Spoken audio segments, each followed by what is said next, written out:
상세하게 가르쳐주긴 해야 돼. 근데 이번에 키넥트 아트 이거 키넥틱 아트는 너무 쉬웠기 때문에 그냥 쌤이 넘어갔고. 비문학습은 하나 남았네요. 웬만하면 끝내보도록 노력할게요. 자, 37번. 보기를 바탕으로 기억, 미음을 이해한 내용을 적절하지 않은 것인데 보기에는 힌트가 있다. 선생님 고전소설이나 현대소설 같은 경우에 힌트가 나와있다 했잖아. 보기에.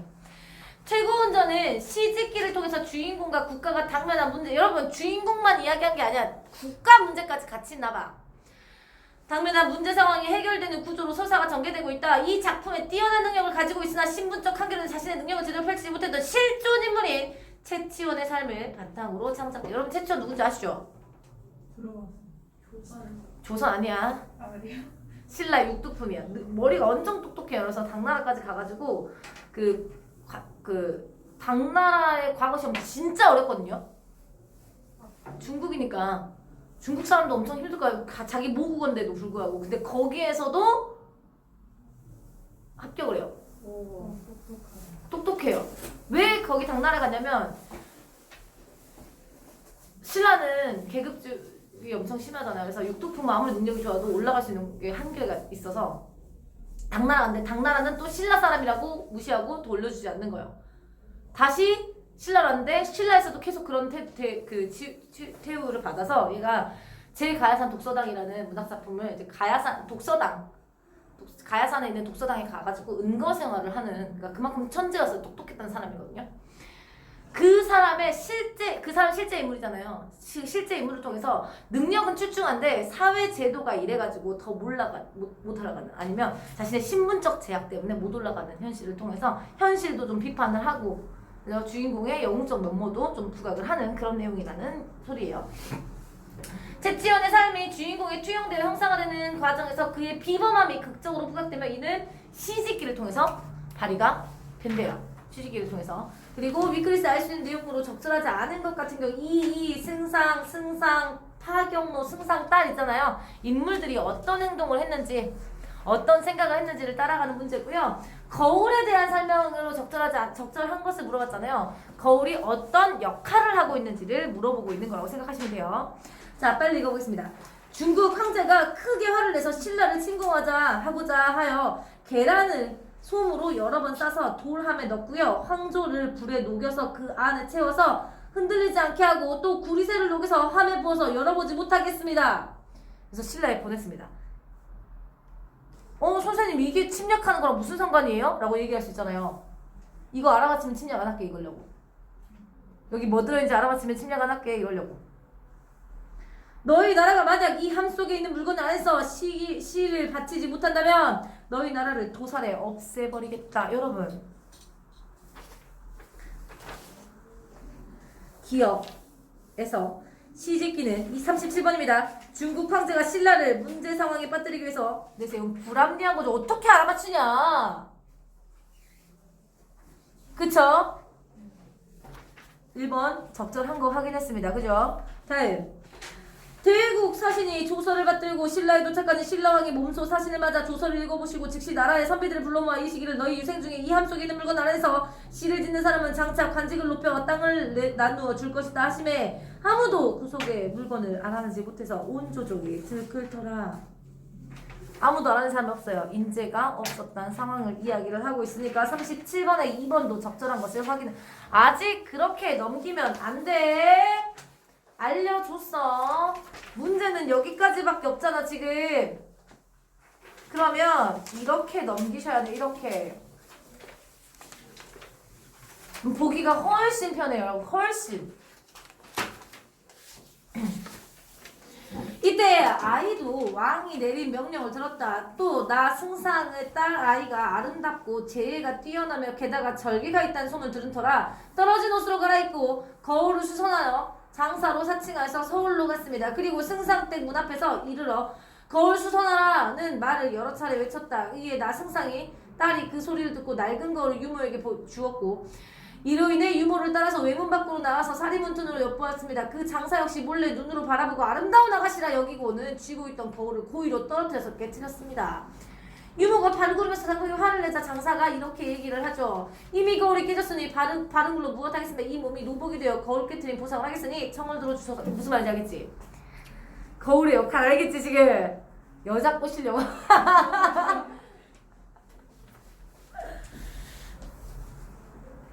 당연히 승상네 딸을 꼬셔가지고 승상의 사위가 되려고 계략을 한 겁니다.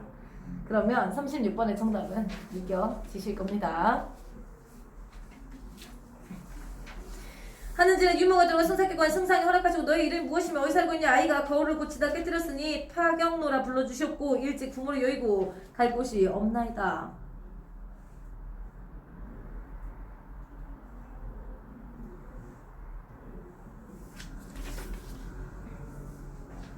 그럼 정답 나오네요 여러분. 35번. 아이는 노복이 되기 전에 니은 바로 밑에 이때 아이도 왕이 명명을 들었다 그랬죠. 그러니까 아이가 채치원이겠죠. 무슨 말인지 알아먹었어요 지금 이거? 아이는 이미 왕명을 알고 있었어요. 그래서 승상 때 지금 사위가 되기 위해서 지금 계략을 꾸민 거야. 왜냐면 이 아이가 그냥 갑자기 가가지고 내가 시를 짓겠어 이럴 순 없잖아요. 그쵸? 어쨌든 왕까지 가야 되니까 승상내 가야 되겠다 먼저. 이렇게 한 거예요. 이해되시죠? 승상은 파경록에 말 먹이는 일을 하도록 했는데 파경록가 말을 타고 나가면 말무리들이 열을 지어서 뛰어다녔으며 조금도 싸우는 일. 그러니까 능력이 있어요. 비범한 능력이 있어요. 이후로 말들이 살찌고 여인말이 없었다. 아침에 파경록가 말무리를 이끌고 나가 사방에 흩어놓고 숲속에서 온종일 시를 읽으며 청이동자 수령이 어디서 왔는지 혹은 말을 먹이고 혹은 채찍으로 훈련시키고 하더라. 비범함. 갑자기 나타나서 도와주는 사람들이 있다는 거야. 존재들이. 이해됐어요 여러분? 비현실적이고 비범한 능력을 보여주는 거예요. 됐습니까 여러분? 37번은 3번까지 정답을 칠 수 있고요. 해가 지면 말들이 구름같이 모여 파경로 앞에 들어서 머리를 조아리니 보는 이마다 신기함을 칭찬하지 않은 이가 없었더라. 나 승상 부인께서 이 소문을 듣고 승상에게 말하기를 파경로는 생김새가 기이하고 말다름도 또한 기이하니 필시 비무한 사람일 것입니다. 천한 일을 하지 마세요. 마게 하세요. 그랬더니 승상도 옳게 여기고 그 말을 따랐다. 그래서 여러분 35번에 2번, 3번은 맞습니다. 됐습니까? 2번, 3번 맞는 거 확인하셨습니까? 예전에 동산인 나무와 꽃이 많이 심었으나 잘 가꾸지 못해서 거칠러 찌고 매몰되어 잡초 속에 묻혀버렸는지라 파경로로 하여금 꽃밭 가꾸는 일을 맡겼는데 파경로 또한 한가로이 꽃밭에 앉아서 설만 듣고 있었을 뿐 가꾸는 일을 하지 않았으나 하늘에서 선녀가 내라 혹은 걸음을 주고 혹은 풀을 뽑으니 전보다 배가 안 돋고 무성했습니다. 또 비범한 능력이 나타나네요. 중약부분 줄거리 승상은 시를 지으라는 임금의 명을 받고 시름에 빠지고 파경로의 비범을 알아차린 딸의 권유로 승상이 파경로에게 시진 이를 명하자 파경로는 자신이 사유를 삼다며 시를 짓겠다. 이제서야 이미 알고 있었는데 파경로가 노비라는 이유로 혼인을 반대하던 승상은 딸이 설득하자 결국 파경로를 사위로 맞이합니다. 다음날 아침 승상이 사람을 시켜서 시 짓는 모습을 엿보라 하고 이때 파경로가 자기 이름을 지어서 치원이라 하고 자운 고운이라고 했습니다. 승상은 딸이 옆에 앉아서 그 시집기를 재촉하니 치원이 말하기를 시는 내일 중으로 지을 것이 너무 재촉하지 마소서 하고 승상의 딸더러 종이를 벽 위에 붙여뒀더니 스스로 붓대롱을 잡아 발가락에 끼우고 잤다. 승상의 딸이 근심하다가 고단에서 잤는데 꿈속에 쌍용이 하늘 내려와 함위에서 소로 벗고 무늬의 옷을 입은 동자 여러 명이 함을 받들고 서서 소리내서 노래하니 함이 열리는 듯했습니다. 의있고 쌍용의 콧구멍에서 여러 가지 빛깔이 상스러운 기운이 나와서 함속 붙이니 그 안에 붉은 옷을 입고 푸른 수건을 쓴 사람이 좌우로 늘어서서 어떤 자는 시를 지어 시를 읽고 어떤 자는 붓을 잡아 글씨를 쓰는데 승상이 빨리 시를 지으라고 재촉하는 소리에 깨어 놀라보니 꿈이더라. 이해되십니까 여러분? 그러니까 채치원의 능력이 이제 이 여자의 꿈속으로 이제 보여진 거라고 생각을 하시면 되겠습니다. 치원 역시 깨어나 시를 지어 벽에 붙은 종이에다 써놓으니 용과 뱀이 놀라 꿈틀거리는 듯 하더라.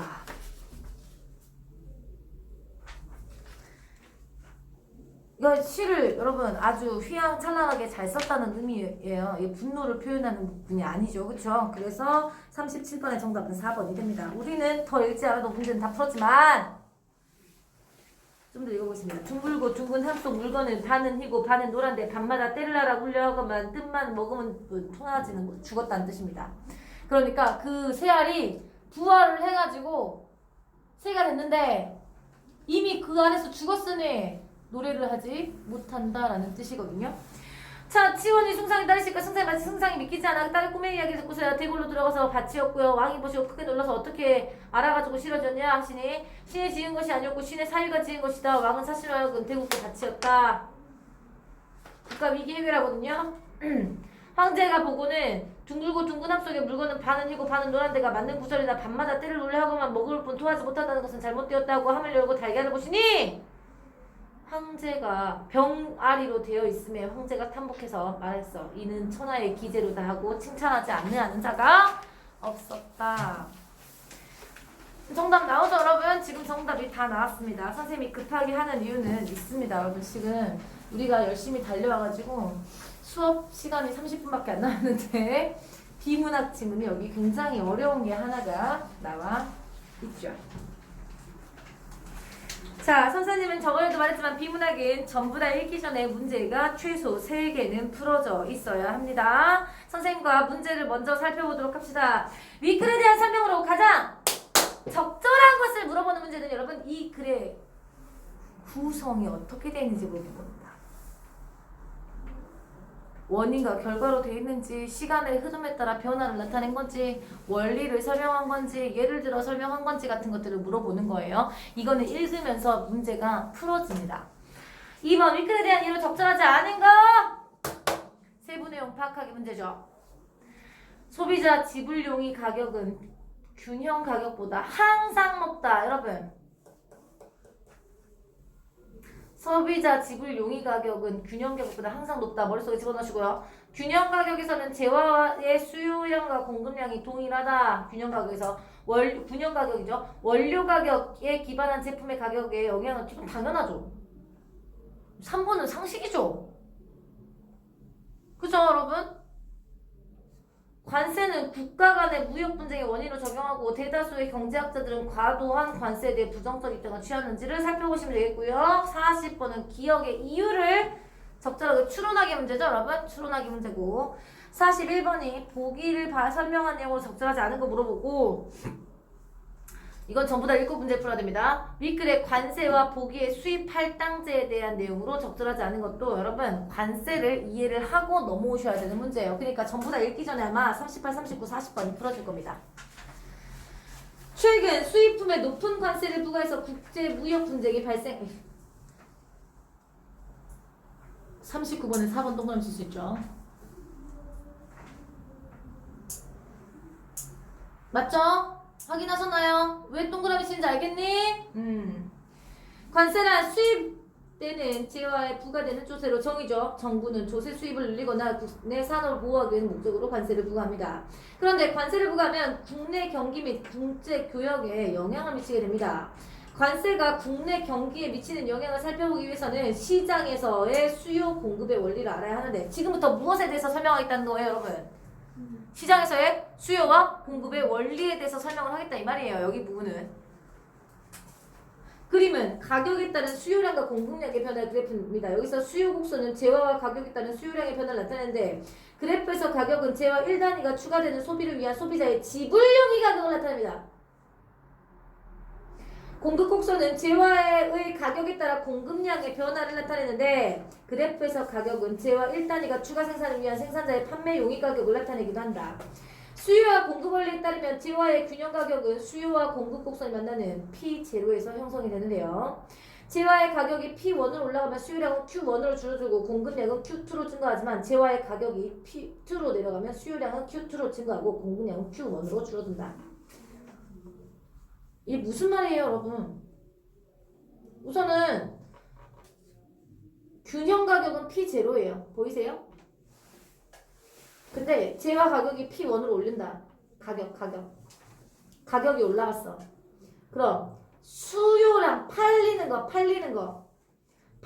여러분 Q0랑 Q1 중에 어떤 게 더 많이 팔렸어? Q0가 더 많이 팔리죠? 그러니까 팔리는 양, 수요량, 그러니까 사람들이 살려고 하는 양은 Q1으로 줄어들어요. 보여요? 보여? 공급량은 증가해요. 왜냐면 가격이 올랐으니까. 재화 가격이 P2로 내려가면 수요량은 Q2로 증가하긴 하지만 공급량은 오히려 가격이 떨어져서 줄어든다 이 말입니다. 이해되셨습니까 여러분? 이해되세요? 이처럼 재화의 가격 변화와 수요량과 공급량이 달라지면 소비자 잉여와 생산자 잉여에도 변화가 나타납니다. 여기서 잉여란 제품을 소비하거나 판매해서 이득으로 소비자는 잉여는 소비자가 어떤 재를 구입할 때 지불할 수 있는 용의와 실제 가격에 지불한 가격의 차이고 아이씨 그럼 나오잖아. 아무튼 그래요. 생산자 잉여는 생산자가 어떤 재를 판매할 때 실제 판매한 가격과 판매할 용의가 있는 가격의 차이입니다. 그림에서 수요 곡선과 실제 재화의 가격 차이에 해당하는 가는 소비자 잉여.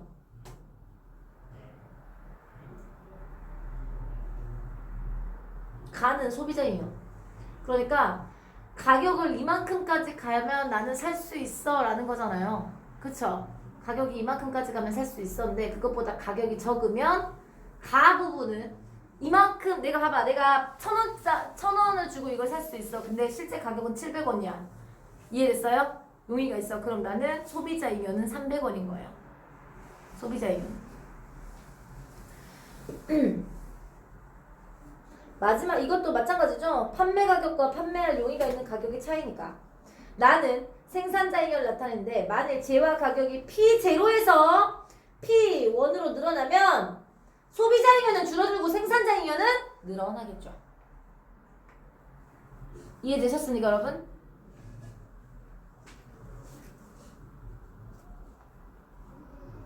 만약에 가격이 내려가면 소비자 잉여는 늘어나고 생산자 잉여는 줄어들게 되는 겁니다. 여기까지는 무슨 말인지 알아먹었어요?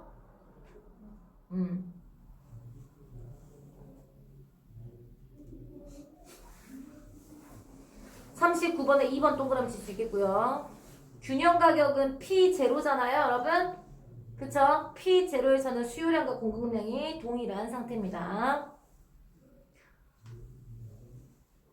4번 동그라미 있고 이를 바탕으로 관세가 국내 경기에 미치는 영향을 살펴봅시다. 밀가루 수입 전에 형성된 K국의 밀가루 가격이 500원이었고 국제시장에 형성된 밀가루 가격이 300원이라고 가정해보면 K국이 자유무역을 통해 관세 없이 밀가루를 수입하면 국산 밀가루 가격은 300원까지 내려갈 수밖에 없습니다. 됐습니까? 여기까지 이해되시죠?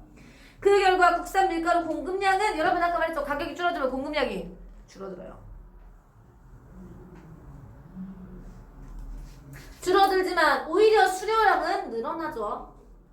국내 수요량에서 국내 공급량을 뺀 나머지 부분만큼 밀가루를 수입하게 됩니다. 밀가루 수입으로 국산 밀가루 가격이 하락하면 결과적으로 생산자 잉여는 감소하지만 소비자 잉여는 증가하고요. 증가한 소비자 잉여가 감소한 생산자 잉여보다 크기 때문에 소비자 잉여와 생산자 잉여의 총합인 사회적 잉여는 밀가루를 수입하기 전에 비해 커지게 된다. 이거는 여러분 당연히 문제가 나올 수밖에 없습니다. 그런데 K국이 밀가루에 100원의 관세를 부과할 경우에는 400원으로 올라가고 이렇게 되면 국내 밀가루 생산자는 관세 부과 전보다 100원이 오른 가격에 밀가루를 판매할 수 있으므로 국산 밀가루 가격이 공급량이 늘어서 관세를 부과하기 전보다 생산자 잉여는 증가하지만 소비자 입장에서는 가격이 올라가서 그만큼 수요량이 줄게 되므로 소비자 잉여는 감소하게 됩니다. 하지만 증가한 생산자 잉여가 감소한 소비자 잉여보다 적기 때문에 소비자 잉여와 생산자 잉여의 총합인 사회적 잉여는 밀가루 관세를 부과하기 전보다는 작아지게 된다. 왜 그럴까? 왜 그럴까? 300원일 때는 소비자 잉여는 200원이었어요. 맞아요? 원래 500원이었잖아요. 근데 400원이 되면 400원이 되면 생산자 잉여가 100원 늘어났죠. 이해되셨습니까? 그래서 총합이 300원일 때가 더 높다는 뜻입니다. 그런데 관세 정책이 장기화될 경우 국내 경기가 침체가 빠질 수 있으며 예컨대 K국 국내 밀가루 산업을 보호하기 위해서 밀가루 수입을 높은 관세를 부과할 경우에 여러분 우선 K국이라는 구체적 사례들을 계속해서 나타내주고 있어요. 그렇죠? 38번의 정답은 5번입니다. 단기적으로는 국내 밀가루 생산자 이익을 늘려서 자국의 밀가루 산업을 보호할 수 있습니다만 높은 관세로 국내 밀가루 가격이 상승하게 되면 밀가루를 원료로 하는 여러분 밀가루 가격이 상승하면 밀가루 원료로 하는 제품의 가격이 상승하게 된다. 39번에 3번 동그라미 칠 수 있겠고요. 됐어요?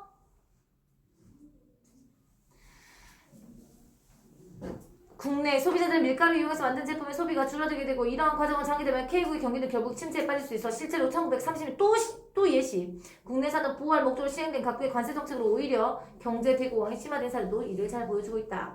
이렇게 볼 때 국내 산업을 보호할 목적으로 부과된 관세는 사회적 잉여를 감소시킬 수가 있습니다. 아까 나왔잖아요. 왜? 소비자 잉여분이랑 판매자, 그쵸? 생산자 잉여분. 그러니까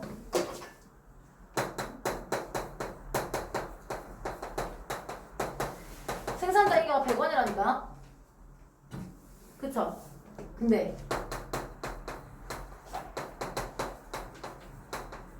소비자 감소분을 보시면 여러분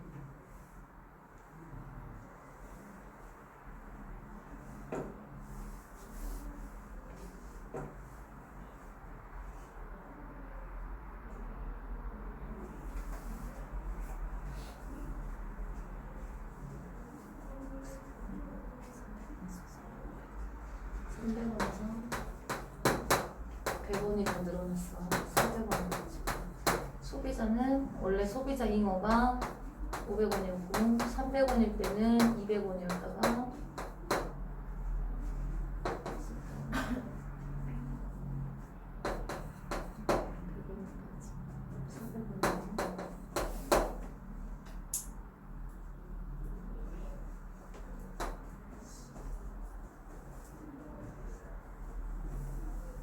생산자 잉여는 100원 소비자 감소분은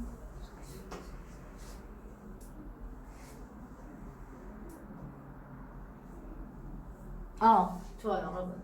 소비자 잉여가 100원에 늘어나면 여러분 무엇이 줄어든다고? 수요가 줄어들어요. 수요가 줄어들어. 이해되셨어요? 수요가 줄어들어. 근데 그러니까 얘네는 100원의 이득이 있었지만 수요가 줄어들기 때문에 얘네들은 훨씬 더 안 사게 된다는 거예요. 사회적으로는. 그러니까 생산자 잉여보다 소비자 감소가 크면 어떻게 되게 되냐 이 말이에요. 크면 경제가 안 좋아지겠죠. 경제가 좋아지려면 소비자 감소가 더 크면 안 돼요. 소비자 잉여가 더 커야죠. 그죠? 그래서 42번의 정답이 소비자 잉여가 소비자 감소 잉여의 감소가 생산자 잉여에 오른 것보다 더 크기 때문에 경제가 안 좋아진다가 나와야 되거든요. 그럼 정답 나오지 않나요? 2번이겠네요. 42번이요? 40번이요. 40번. 지금 기억의 이유를 이야기했잖아. 기억의 이유. 이해되셨어요, 여러분? 자, 해당 제품의 국내 소비를 줄어들게 하기 때문이에요. 이해되시죠, 여러분? 그러다 보니까 소비자 잉여 감소가 더 큰 거예요. 그리고 그와 관련된 다른 산업에까지 영향을 미칠 수가 있는데 선생님 근데 나 이거 잘 이해가 안 돼요 라고 할 건데 우선은 기본적으로 소비가 줄어들었으니까 전체적으로 잘 안 팔린다는 소리잖아요. 그러면 얘가 100원의 이득을 더 보면 소비가 줄어들었기 때문에 그치? 얘네들이 100원이 줄어들어 똑같이 선생님 얘네도 100원이 줄어든 건데 얘네 덜 플러스였으니까 이렇게 생각할 수 있는데 소비가 줄어든 거예요. 소비가 줄어들어. 그러니까 얘가 플러스 된 것보다 이 소비자가 안 사가지고 그러니까 원래 100개가 팔렸다고 하면 얘가 50개만 팔리게 되면 이해되시죠? 생산자 잉여는 5만 원밖에 안 되는데 5천 원이야? 5천 원밖에 안 되는데 얘네들이 안 삼으로써 하는 전체적인 게 훨씬 크다는 뜻이에요. 이해되셨어요? 소비가 줄었으니까. 전체 소비가 줄었으니까. 100개에서 50개 됐으니까 당연히. 얘네가 원래 100개를 가격을 안 내려서 얘가 100개를 했으면 가격을 안 올려서 얘네가 계속 100개를 팔았으면 여러분 만 원이 됐을 텐데 얘네들이 50개만 가격 올려서 50개만 했으니까 5천 원밖에 안 되는 거예요. 이해되셨어요?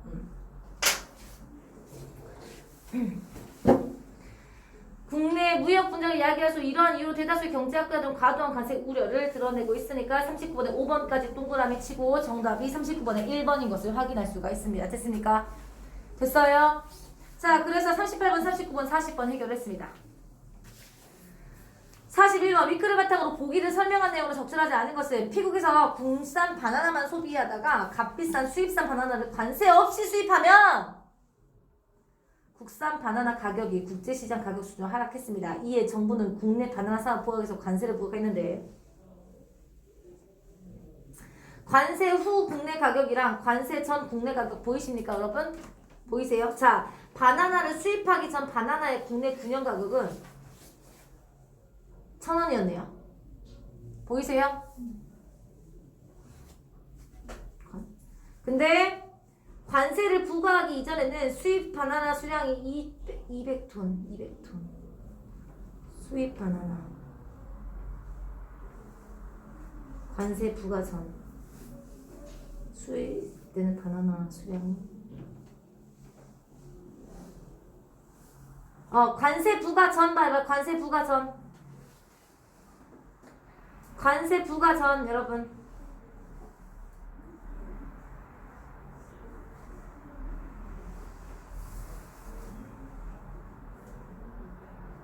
국내 가격이 500원이었대요 여러분.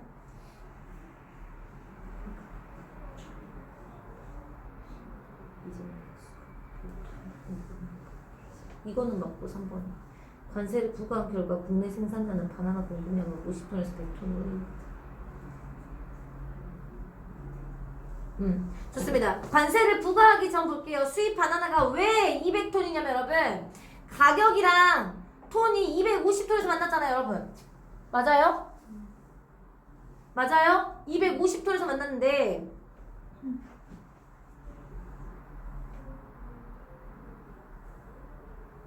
관세를 부과한 후에 200톤이 됐다는 거잖아요 여러분. 이렇게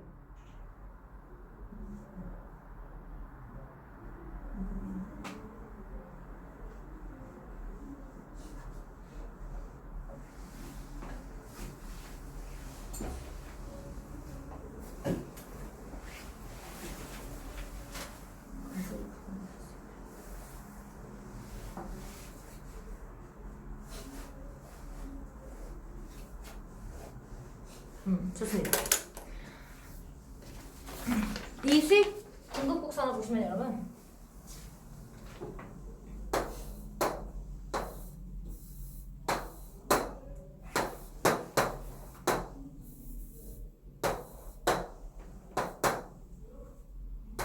여기가 1,000원이죠.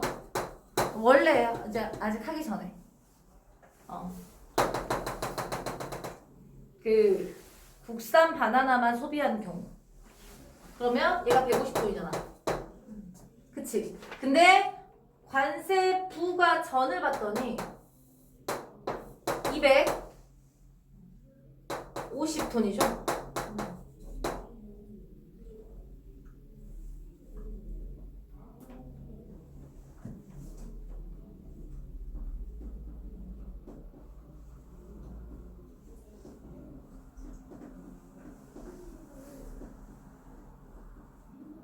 그 다음에 500원이고 700원이고 여기가 200원.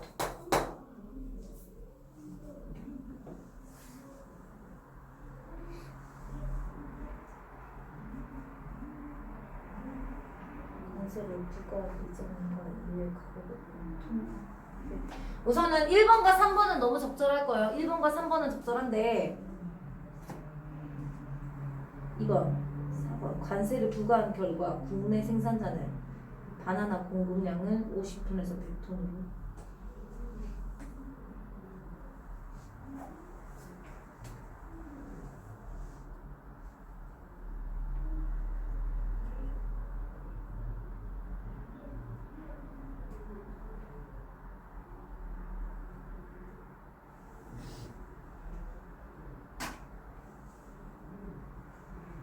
공급 곡선을 보면 되겠다. 여러분. 공급 곡선. 공급 곡선을 보면 여기에서는 100톤으로 만나고 그럼 되겠다. 여기에서는 몇 톤으로 만나죠? 50톤으로 만났네요. 그러니까 관세 부과 전에는 공급량이네요. 공급. 국내 공급량이에요. 국내 공급량이 50톤이야. 그럼 관세 부과 전에 나머지 200톤은 수입한 거죠. 이해되셨어요? 여기 이해되시죠? 그리고 나서 그러면 2번 맞고요. 관세를 부과한 결과 국내 생산자는 어떻게 돼서 관세 부과하잖아 이게. 그치? 관세를 부과했더니 50톤에서 100톤으로 공급량을 늘렸어요. 다시 볼게요. 이제 이해되실 거예요. 끄덕이는 사람 몇 명 있는데 다 이해 안 됐을까 봐 선생님 다시 한번 설명하면, 원래 바나나를 수입하기 전에는 국내에서 공급을 150톤을 했었습니다. 근데 수입을 했더니 가격은 500원으로 떨어졌는데 아 씨발 못 살겠다 해가지고 얘랑 얘가 가격이 만나는 지점인 이 50톤만 국내에서 공급을 한 거예요. 이해되셨어요? 그럼 나머지 200톤은 수입한 거란 뜻이겠죠? 관세를 부과했어요. 부과하잖아. 부과했어. 띠리리리띠 이렇게 가격이 올랐잖아. 그러면 공급 곡선이랑 만나는데도 어떻게 되겠어? 100톤이 되겠죠. 그러니까 50톤이 는 거야. 그럼 정답 나와요.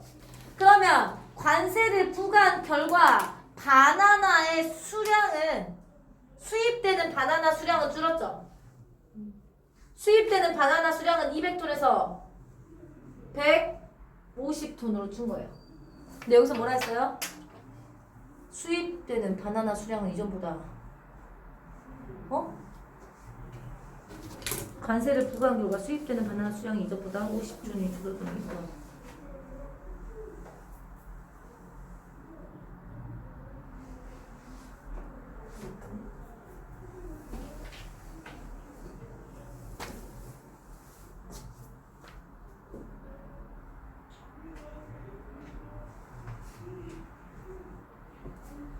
맞지 않아요? 관세를 부과한 결과 수입되는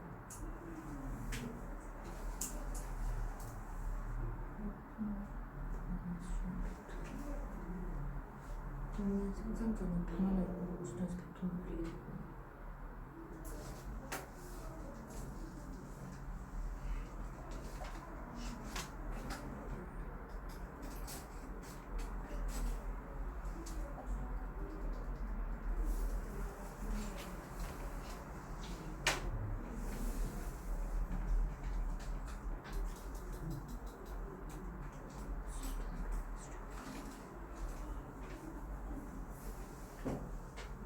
줄어들었는데? 쌤, 3번에 응. 분당이 한 톤이에요? 아니면 50톤이에요?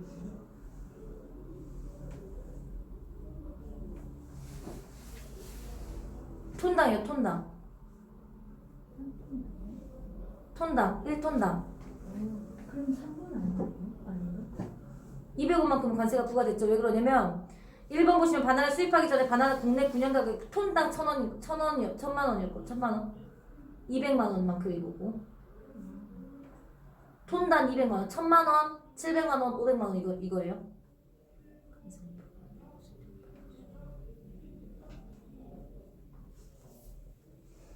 이전보다 50톤이 줄어드는 정답이 4번 아니에요?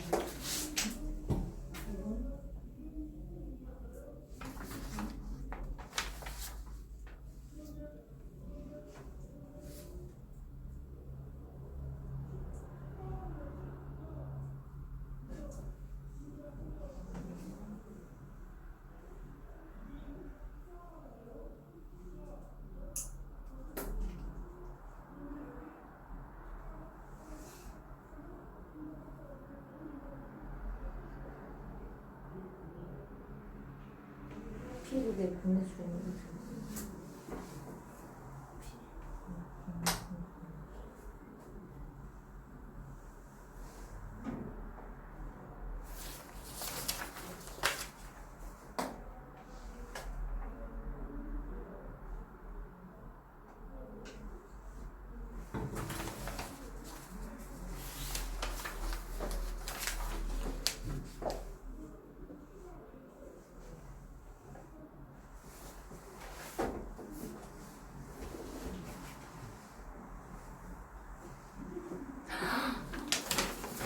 알았어요. 미안합니다. 수요 전체 수요가 줄어야죠. 몇 번이에요? 전체 수요량이 줄여야죠. 다시. 여러분, 우리 이거만 생각해서 그래요. 얘네가 250톤을 소비하는 건 관세가 부과 전이어서 200톤만큼 수입을 한 거거든요. 근데 가격이 올랐죠. 그럼 총 수요량이 줄어요.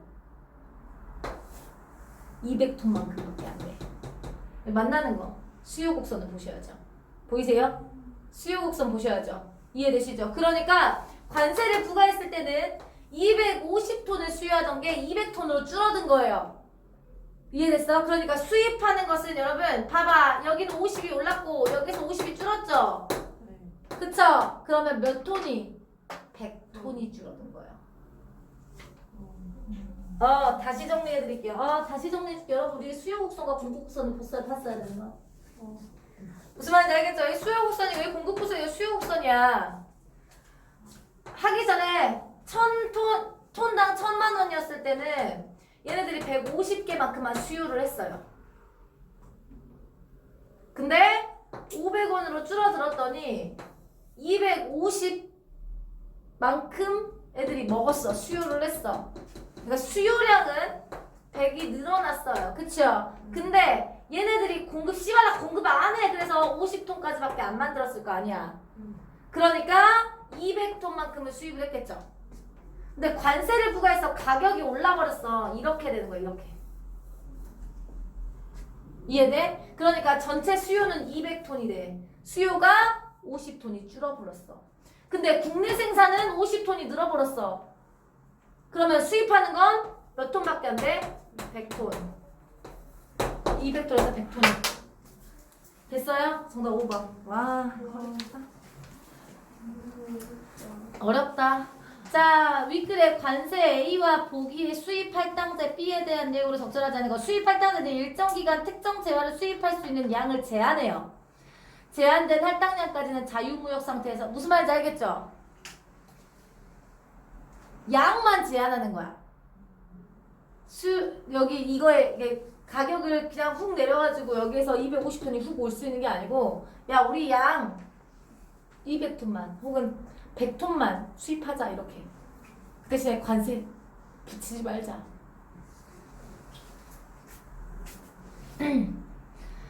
전면적으로 금지하는 비관세 정책이다. 수입 할당되는 수입되는 재화의 양을 제한해서 그 재화의 국내 가격을 자연적으로 상승시켜서 국내 생산자를 보호하는 기능을 하는데, A는 수입품 가격을 상승하는 원인으로 작용한다.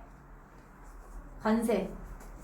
관세는 당연히 수입품 가격을 500원에서 700원 올렸지. 500만원에서 700원 올렸죠.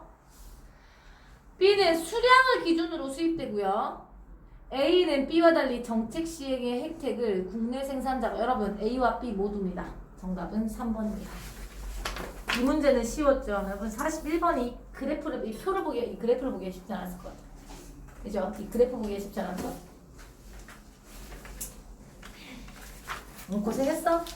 현대시는 쉬워. 43번부터 44, 45는 틀린 문제만 설명할게요. 여러분 고초한데 틀린 거 답을 알려드리면 1, 4, 5 틀린 문제. 43번.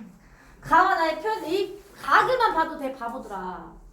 진주장터 생어물전. 여러분 구체적으로 장소 얘기했죠. 바다 밑에 깔리는 해낮은 어스름을 우렁매의 장사 끝에 남은 고기 몇 마리에 바라는 눈깔들이 속절없이 은자만큼 손안 뜨던 한이었던가. 니은 던가 반복하고 있고요. 우렁매야 우렁매 반복합니다. 여기서 우렁매는 우는 엄마와 우리 엄마의 중의적 표현입니다. 별밭은 또 그리 멀어 우리 오누이 손을 맞댄 골방 안에 손시리게 떨던가 손시리게 떨던가 반복했고요. 진주당과 막다에도 오명 가명 신새벽에 밤낮에 오는 건 우렁마의 마음은 어때? 우렁매 계속해서 반복하죠. 별빛 받아 오기 전에 오기들 만큼 말없이 그 써요 반짝이가 무엇인가 그랬습니다.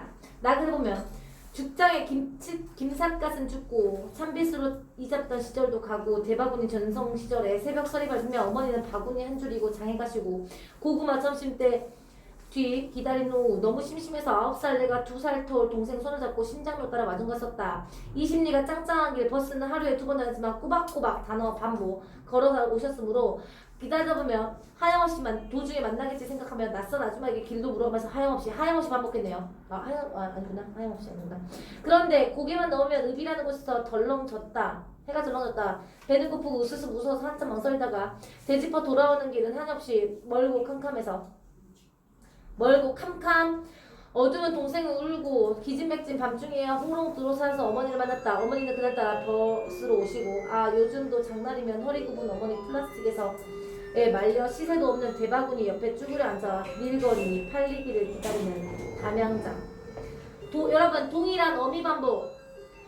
떨던가 한이던가 떨던가 것인가 니은가 반복하고 있죠. 됐습니까? 그 다음에 나그네는 갔었다 졌다 만났다 얻다를 반복하고 있어요. 얻다를. 그러니까 과거를 회상한 느낌을 준다는 뜻이에요. 정답은 1번입니다. 몇 번을 했습니까? 4번. 공감각적 이미지는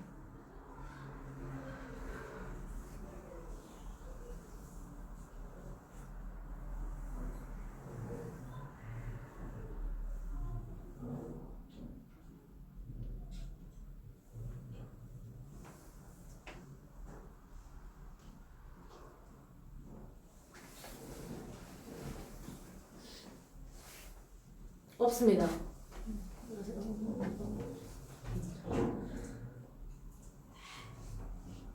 전혀 없습니다. 가글에는 시각적 심상이 거의 대부분 나타나고요. 촉각적 심상 하나 나타나네요. 이거 시간이 없으니까. 새벽설이 밝으면 어머니 바구니 향기실 점심때 우시는 오후 점동과 앞살 그래서 수다다 이게 설정한 게 저가 좀 호박을 넣어줬고 도와주면 날라겠지 생각하다 그러고 지금 뭐 하염없이 근데 이쁘게만 남아 위반하고 있어. 저는 그런 그 어수워도 망설여지 보는 길은 한없이 멀고 캄캄한 오줌 동생으로 기진방송 한편에 오고 그리고 차에서 어디 만났다. 그날따라 버스로 오시고 여러분 없어요. 전혀 없어요. 공감학적 심상 전혀 없습니다. 가나에 둘 다 없습니다. 수미상가도 절대 없고요. 자주 적어줘도 없고요. 역설법도 없고요. 44번은 선생님이 틀린 문제만 설명을 해드리도록 하겠습니다. 44번의 정답은 4번이고요. 가의 신새벽은 엄마가 시장에 나가시는 시간이고요. 나의 한밤중은 어머니가 돌아오는 시간이에요. 신새벽은 엄마가 나가는 시간이라니까?